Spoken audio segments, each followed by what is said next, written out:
kita perlu mengenal apa yang disebut dengan istilah self-destructive habits.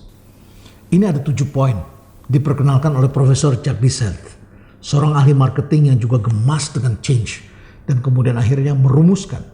Karena Jack Disseth melihat ternyata ada elemen-elemen yang mengakibatkan orang-orang hebat tidak bisa melakukan hal yang hebat. Ketujuh elemen tersebut saya harap Anda bisa mengenalinya dengan baik. Kenali baik-baik karena ini jangan-jangan ada juga pada Anda. Seringkali orang tidak menyadari bahwa mereka adalah bagian dari kelompok yang resistant to change. Mereka resisten, mereka menolak perubahan, menolak masa depan yang lebih baik. Yang pertama itu adalah denying atau menyangkal. Terdapat kecenderungan bagi manusia setiap kali melihat hal yang baru, yang belum dia kenal, biasanya langsung menyangkal. Otaknya sudah secara otomatis menolak, menyangkal. Sama ketika saya mengatakan, berapa di antara Anda yang pulang pergi lewat jalan yang sama? Hampir semuanya mengatakan, jalannya cuma itu Pak, maka saya lewat jalan situ. Kita menyangkal adanya jalan-jalan baru. Kita menyangkal adanya pilihan-pilihan baru dalam kehidupan ini. Kita menyangkal adanya kemungkinan untuk hidup lebih baik. Ya kita hanya sekedar menyangkal saja. Tapi menyangkal saja tanpa melakukan analisis mendalam akan mengakibatkan kita pun akan mengalami kesulitan. Dan akhirnya setiap lembaga dipimpin oleh orang-orang yang populis. Kita dorong mereka agar menyenangkan kita, menjalankan kehendak kita. Yang pertama tadi adalah denying atau menyangkal. Yang kedua adalah arrogance. Arogan. Anda pernah bertemu dengan orang yang arogan bukan? Orang yang arogan itu tidak enak dilihat. Orang yang arogan itu merasa lebih pandai dari orang lain. Dia meremehkan orang lain. Dia merendahkan orang-orang lain. Dia merasa dirinya yang paling tahu, dirinya yang paling berkuasa, dirinya yang paling banyak memiliki, dirinya yang punya segala hal. Arogan. Saya ingat pada waktu dulu saya sekolah di Amerika Serikat, teman-teman saya yang tidak selesai kuliahnya, yang kemudian terhambat atau tidak berhasil, adalah mereka yang arogan. Karena mereka merasa lebih pandai dari gurunya, dari dosennya. Di dunia maya, kita banyak menyaksikan orang-orang seperti itu. Kadang kalau kita sombong, kita pun akan bisa mengatakan, emang siapa dia? Tetapi kerendah hatian kita akan mengatakan, kita tidak boleh mengatakan demikian. Tetapi kita melihat ada demikian orang-orang yang tidak mempunyai identitas jelas, yang keahlian juga tidak kita kenal. Barangkali memakai akun-akun yang anon. Mereka demikian beraninya mengatakan orang lain salah. Padahal yang kita hadapi adalah expert. Padahal yang kita hadapi adalah orang yang berpengalaman. Tapi mereka berani menantang. Itulah karakter arogan. Arogansi akan ditemui banyak sekali di Indonesia belakangan ini. Di pemerintahan, di daerah, di kalangan rakyat sendiri. Orang-orang yang arogan semakin hari semakin banyak. Mungkin mereka belajar dari aktor-aktor yang pongah yang mereka saksikan sehari-hari di televisi. Atau mereka belajar dari dunia maya. Arogansi adalah salah satu bentuk self-destructive habits. Perilaku merusak diri yang bertentangan dengan perubahan. Yang ketiga adalah competitive myopic. Myopic itu artinya ketidakmampuan untuk melihat lebih jauh. Hanya mampu melihat yang dekat. Dalam peta kompetisi, kita tidak bisa melihat kompetisi yang sebenarnya. Kita hanya melihat lawan A melawan A melawan B. Ini pernah terjadi misalnya ketika terjadi pertarungan antara dua pembuat ensiklopedi. Antara Britannica dengan Americana. Atau antara beberapa produsen kopi. Mereka beranggapan kompetitor mereka adalah sesama pembuat kopi. Padahal secara perlahan-lahan mereka tidak sadari gaya hidup masyarakat bergeser. Sehingga mereka tidak lagi bersaing dalam produk, tapi mereka bersaing dalam bisnis model. Kita saksikan dalam persaingan industri kopi retail yang diperdagangkan sehari-hari di pasar. Sama-sama produsen kopi hanya memantau saingannya yang membuat sama-sama kopi sebagai pesaingnya. Itu adalah myopic. Mereka tidak melihat terjadi pergeseran perlahan-lahan. Perlahan-lahan gaya hidup masyarakat berubah karena ada seorang pelaku yang kemudian menawarkan kopi bukan dalam bentuk kopi bubuk, melainkan menawarkan dalam bentuk kedai kopi. Dan secara perlahan-lahan kemudian orang pergi ke kedai kopi untuk menikmati kopi, minum kopi di sana. Harganya pun bisa 10 kali lipat daripada harga kopi bubuk. Mereka menyajikan kopi dalam bentuk servis, jasa. Artinya apa? Bisnis modelnya berubah. Tapi mereka saling berkompetisi satu sama lain. Namun para pelaku miopik. Para pelaku hanya melihat pesaingnya dalam orbitnya. Sama-sama melihat di antara mereka yang membuat produk yang sama. Tanpa disadari, terdapat atau terjadi apa yang disebut oleh Devaney sebagai value migration. Pergeseran nilai.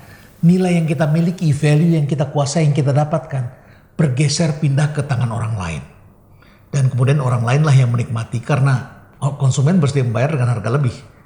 Terjadi perubahan. Itulah value migration, migrasi nilai. Karena produsen mengalami miopik. Ini sama dengan yang dialami oleh pembuat ensiklopedia Britannica yang memantau lawannya sebagai Americana. Dulu kita semua merasa baru menjadi intelektual kalau kita memiliki ensiklopedia. Kesannya, rasanya kita adalah orang yang berpendidikan. Karena disitulah terdapat buku pintar tentang segala kejadian yang bisa kita buka. Kita dulu membelinya dengan cicilan, harganya mahal sekali. Pemiliknya yang dominan adalah Americana dan Britannica. Saling memantau satu sama lain. Sampai suatu ketika kemudian Microsoft mulai menawarkan software yang dapat diperbaharui setiap tahun. Yaitu ensiklopedia dalam bentuk soft copy. Harganya jauh lebih murah dan seringkali dipaket jadi satu dengan komputer. Atau kalau terpisah pun softwarenya murah sekali. Kertas berlembar-lembar yang sangat tebal itu, yang ongkos kirimnya sangat mahal, tiba-tiba digantikan dalam bentuk digital. Dan sekarang bahkan tidak ada nilainya karena diberikan secara gratis, Wikipedia. Walaupun itu terbuka dan bisa dibaca oleh semua orang, tingkat akurasinya barangkali tidak 100% seperti Americana atau Britannica. Tetapi itu seringkali dijadikan alat bagi orang untuk mencari informasi. Gratis. Pasar ensiklopedia Americana dan Britannica tiba-tiba hilang. Dan saya kira marketing miopia ini dialami oleh banyak pelaku usaha di negeri kita. Tanpa banyak yang menyadari, dunia pendidikan pun mengalami hal serupa. Ingatlah, semakin Anda cerdas, Anda pun kemungkinan akan mengalami miopik. Yang berikutnya, yang keempat adalah kompetensi dependent. Ketergantungan pada kompetensi yang sudah kita miliki di masa lalu. Kita berpikir kompetensi yang kita miliki akan cocok selama-lamanya. Padahal suatu ketika barangkali kompetensi itu akan hilang, digantikan oleh mesin teknologi, atau barangkali industrinya hilang sekalian dan kita tidak memiliki pekerjaan lagi. Kompetensi kita pun berubah, bergeser. Karena ilmu pengetahuan terus berkembang, selalu ada yang baru, dan keterampilan-keterampilan baru pun hidup. Cara orang memasak saja berubah, cara orang menulis berubah, cara orang mengetik berubah, cara orang berbelanja berubah. Kompetensi Anda pun mengalami obsolete, mengalami masa-masa penuaan, dan Anda memerlukan keterampilan-keterampilan baru. Banyak sekali orang yang mengandalkan kompetensinya pada bidang-bidang tertentu dan tidak mau belajar lagi, masuk ke learning zone. Dari comfort zone, kalau Anda keluar, Anda harus masuk ke dalam era baru yang disebut dengan learning zone, zona belajar. Selain itu tentu saja ada yang disebut dengan territorial impulse. Ini yang kelima. Self-destructive habits yang kelima adalah territorial impulse. Namanya saja sudah territorial. Manusia punya kecenderungan, ada otak purba di otaknya, bahwa yang mengatakan dia memiliki teritori yang tidak bisa ditembus orang lain. Kita mempunyai rumah, dan rumah itu kemudian kita pasang pagar. Bayangkan kalau Anda tinggal di sebuah kompleks perumahan, di depan sana dijaga security, dan sistemnya adalah tidak ada pagar. Tapi walaupun tidak ada pagar, Anda tahu teritori Anda bukan? Anda tahu batas pekarangan Anda di mana. Sampai suatu ketika ada orang berjalan dan kemudian langkahnya masuk ke dalam area Anda, pekarangan Anda. Umumnya orang kemudian merasa tersakiti. Bahkan di barat walaupun tidak pakai pagar, mereka pun memasang tulisan no trespassing, dilarang melewati pekarangan ini. Karena ini adalah perasaan manusia. Ini adalah otak purba manusia, territorial impulse. Barangkali kurang lebih kasarnya begini. Anda lihat saja seekor anjing. Dia tidur di kolong truk, begitu nyamannya.